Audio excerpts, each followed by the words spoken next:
1. Up next on End of the Day Beer Review, we're going to be looking at Time Cannon. This is an IPA by Gusto Brewing. Check it out.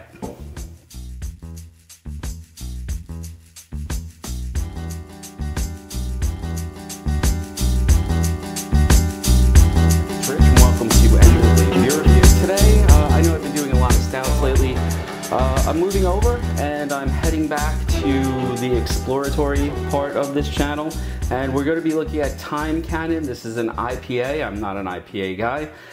This is created by Gusto Brewing Company out of North Cape May, New Jersey. Now, I have talked about them before. I have been a big fan of their products, and so far everything I've had with them really hits and hits nicely. So for me to go with an IPA, I'm always sort of interested to see how my favorite breweries are handling the IPA thing. And since I'm not a particularly good, or not good, since I'm not a particularly big IPA drinker, I figured let's check out another one by Gusto. Let's open it up. All right, now I got this in November, and it is now February. So oh wow, you can already get the citrus smell in the bar. The bar has just filled up with it. It smells very good. You know, I always fear the IPA because I'm not a big fan of that sort of grapefruit flavor. That's not the aroma I'm getting here. It's something else. It's some sort of lighter citrus. It smells really pretty good though. So a nice fruit nose to it as a start. Let's see how it pours. And it pours a nice pale sort of yellow color.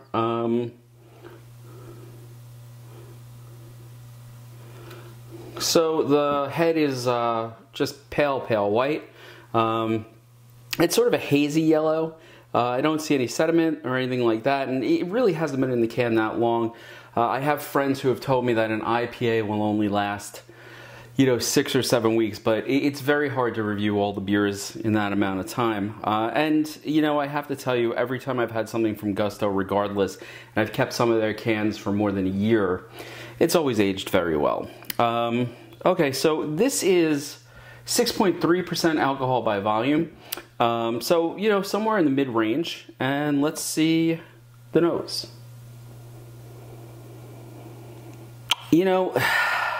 There's definitely the grapefruit fruitiness towards the back of this nose.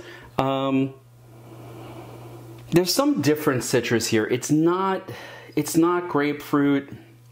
It's not orange. It's something a little tartar than that. And a lot of sweetness I'm getting.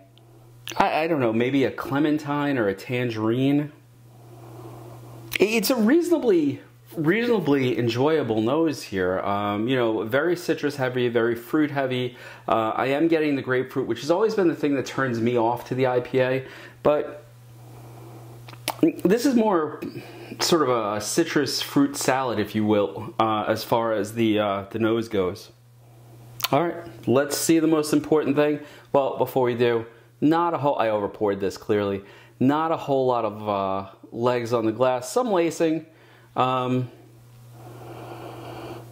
It does smell good. And most important thing.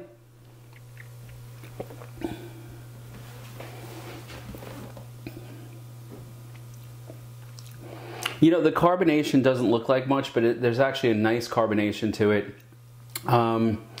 Sort of a tart mouthfeel. I'm not saying it's making my mouth pucker or anything, but I expected a little bit more sweetness, and instead there's a little bit more of that citrus.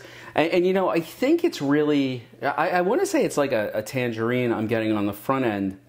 And then as it goes to the back of my tongue, I'm getting some very clearly delineated grapefruit. But I'm not getting the bitterness that I would have normally expected from an IPA.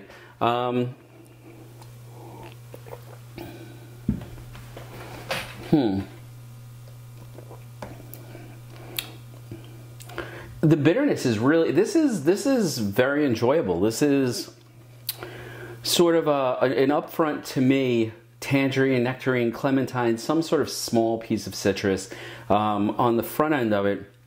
as it goes down, the grapefruit is there that I normally associate with IPAs. But what's really amazing, it's not bitter. And normally I think of that bitterness with the IPA. It's sort of a sharp bitterness as opposed to sort of the sort of, I don't know, blunted bitterness of a stout or a dark ale.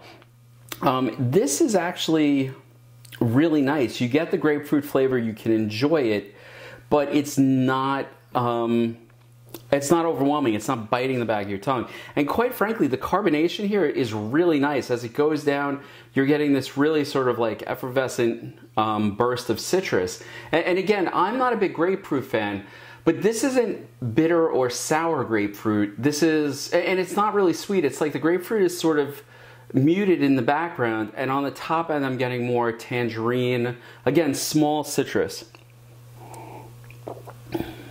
You know, it goes down quite easy. For, I think it was 6.3% ABV. I'm not getting any burn, but I really wouldn't expect to, considering what I normally have here in the bar. This is very good. I would definitely recommend. I don't even know if Gusto still has this on their menu, you know, their beer menu, because they constantly change it up and there's always new stuff there. But if you get a chance, or if they offer it again, this is called Time Cannon. And again, it is an IPA at 6.3% alcohol by volume, and it is by Gusto Brewing. And you know, if you've been down there and you've ever tried Gusto, I'd love to hear that. If you have any comments, questions, you know, please throw them down there. I'd be happy to answer them. You know, like, share. Anybody you know might be interested in the content, would love to have new subscribers. And let me just welcome those new subscribers that have joined recently. I'm gonna go and enjoy this, and I will see you all in the next episode. Cheers.